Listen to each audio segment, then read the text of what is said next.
মারবো স্ট্যাম্পে। তিনটা খাড়া খাড়া স্ট্যাম্প লাঠি দাঁড়ায় আছে।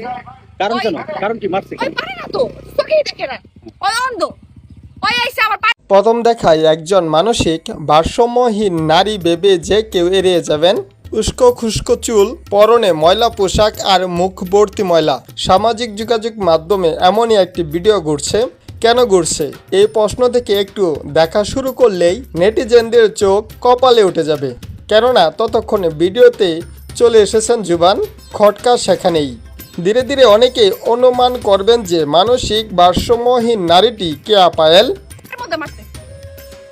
পাগল নাকি?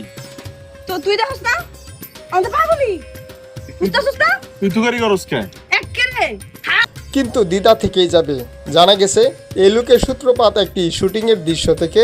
সম্প্রতি কেয়া পায়েলের এই ভিন্ন রূপের একটি ভিডিও প্রকাশ করেন তার সহশিল্পী ও জনপ্রিয় অভিনেতা ফারহান আহমেদ জুবান। ভিডিওতে দেখা যায় কেয়া পায়েল একজন ববগুড়ে বা মানসিক ভারসাম্যহীন মানুষের সাজে দাঁড়িয়ে আছেন।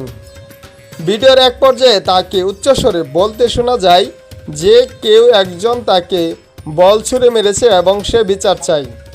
এমন সময় জুবান মোটরসাইকেল নিয়ে সেখানে হাজির হলে কেয়া তার দিকে তেড়ে যায় এবং অদ্ভুত আচরণ করতে থাকেন। ভিডিওটি শেয়ার করে ক্যাপশনে জুবান মজা করে লিখেন, সেমরি পাগল নাকি, আমারে কয় খাইয়া লাইব।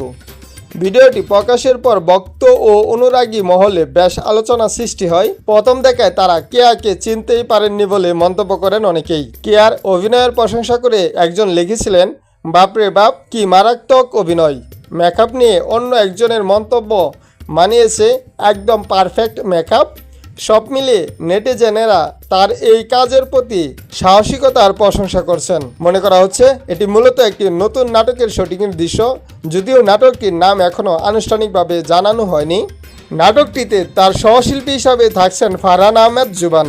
এর আগেও এই জুটি বেশ কিছু নাটকে অভিনয় করে দর্শকদের হৃদয়ে জায়গা করে নিয়েছেন। গ্ল্যামার আর সাবলীল অভিনয়ের জন্য জনপ্রিয় হলেও চরিত্রের প্রয়োজনে এমন ব্যতিক্রম লুকে নিজের অভিনয় দক্ষতা ফের প্রমাণ করলেন অভিনেত্রী।